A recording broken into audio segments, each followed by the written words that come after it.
حج کا پہلا مقصد ہے امتثال امر الہی، اللہ کے حکم کی تعمیل کرنا اور اپنے ذمے جو فریضہ ہے اس کو ادا کرنا، اور اس پر اس نے اجر بھی رکھا ہے۔ جس شخص نے حج کیا اور اس نے کوئی ایسا عمل نہ کیا جس سے منع کیا گیا ہے، رفث اور فسوق، تو وہ جب واپس پلٹتا ہے تو ایسے ہوتا ہے جیسے ابھی ماں کے پیٹ سے جنم لیا ہو۔ اس کے سارے گناہ معاف کر دیے جاتے ہیں، اسے مستجاب الدعوات بنا دیا جاتا ہے۔ گھر پہنچنے سے پہلے حاجی جس کے لیے دعا کرے اللہ اس کی دعائیں اس کے حق میں بھی قبول فرماتا ہے۔ تو زندگی میں ایک مرتبہ حج فرض ہے، اور وہ بھی اس پر جو صاحب استطاعت ہے، اور اگر اللہ بار بار یا ہر بار نصیب فرمائے جب تک اس کی صحت استطاعت ہے تو یہ بھی ایک اچھی اور بہتر بات ہے۔ حج کا دوسرا مقصد رضا الہی کا حصول ہے، اور یہ حج کے علاوہ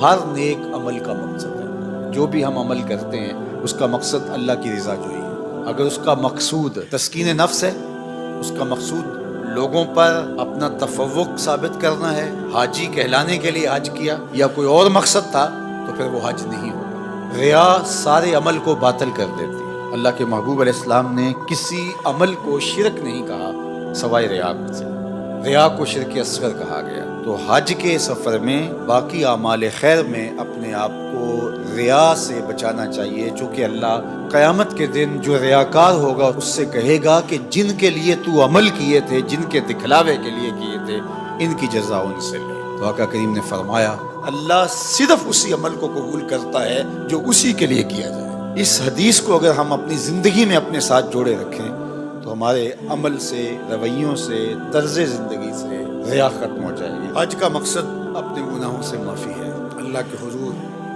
حاجی اپنے جرم لے کے جاتے ہیں۔ حضرت شیخ شبلی فرماتے ہیں حج مجموعہ ہے ہا اور جیم۔ فرماتے ہیں ہا کا مطلب ہے حلم اور جیم کا مطلب ہے جرم۔ تو گویا حاجی بارگاہ ایزدی میں جا کے عرض گزار ہوتا ہے مالک تیرے حلم کی مثال نہیں اور میرے جرموں جیسے جرم کسی کے نہیں۔ تو حلیم کی بارگاہ میں ایک مجرم اپنے جرم لے کے آیا ہے تو وہ اللہ کی چوکھٹ پہ اپنے گناہوں کو رکھ دے۔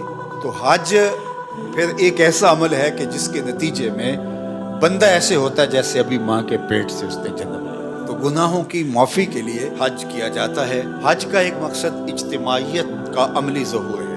مسلمانوں کو اللہ تعالیٰ نے ایک اجتماعی زندگی عطا کی ہے، ایک معاشرت ہے، اسلامی معاشرت، جس میں ہم محلے کی سطح پر 5 وقت مسجد میں جمع ہوتے ہیں، پھر علاقے کی سطح پر جمعۃ المبارک کے موقع پر 8 دن کے بعد ہم جمع ہوتے ہیں، پھر ہم شہر کی سطح پر سال میں 2 مرتبہ عیدین کے موقع پہ جمع ہوتے ہیں۔ یہ ہمارا اس سے بڑے سائز کا اجتماع ہے۔ اور پھر عالمی سطح پہ ہم پوری دنیا سے میدان عرفات میں، منی میں، مزدلفہ میں، حرم میں حج کے موقع پہ جمع ہوتے ہیں۔ تو یہ مسلمانوں کا عالمی اجتماعی نظم ہے، اور مسلمانوں کی شان و شوکت کا ظہور ہوتا ہے۔ اور اس میں اس کے ساتھ جڑا ہوا معاملہ جو خطبہ حج ہے، پوری دنیا سے نمائندہ اجتماع ایک جمع ہے، اور امام حج نے ان کو خطبہ دینا ہے۔ تو کیا وہ خطبہ رسمی ہوگا؟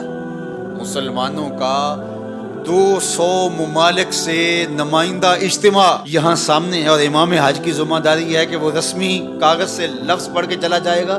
نہیں، امام حج کی ذمہ داریوں میں شامل ہے کہ وہ پورے سال کا لاحہ عمل امت مسلمہ کو دے۔ یہ ہے حج کا مقصد، تاکہ امت ایک ہوم ورک لے کے جائے۔ حکمران بھی وہاں موجود ہیں، عوام بھی وہاں موجود ہیں، علماء بھی موجود ہیں، سرمایہ دار بھی موجود ہیں، مخیر بھی ہیں، غریب بھی ہیں، مجاہدین بھی ہیں، سب وہاں موجود ہوں گے۔ تو امام حج کا خطبہ اس سال کس موضوع پہ ہونا چاہیے کہ ہم نے فلسطین کے ان مجبوروں کو کیسے آزاد کروانا ہے۔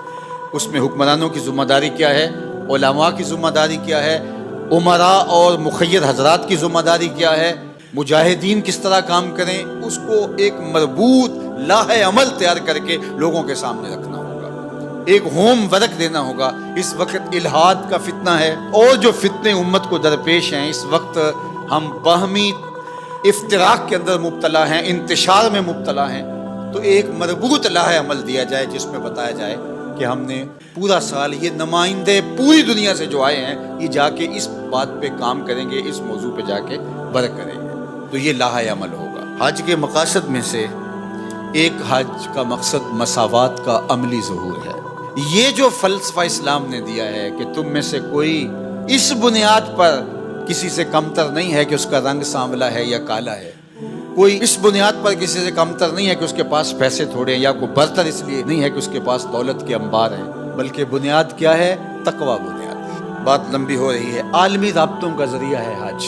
دنیا بھر کے علماء صلحاء وہاں جمع ہوتے ہیں۔ کاش کہ اس طرح کا کھلا انتظام ہو، جس طرح ہمارے یہ کمیٹیاں بنی ہوتی ہیں، علماء کے علماء سے رابطے ہوں، تاجروں کے تاجروں سے رابطے ہوں، اور حج کے لیے تمام ملکوں کے سفیر جائیں، ممکن ہو تو تمام ملکوں کے عمرا جائیں، ان کے آپس میں رابطے ہوں، وہاں مشترکہ اعلامیے ہوں، تو ہمارے آدھے مسائل تو اس سے ہی حل ہو جائیں گے۔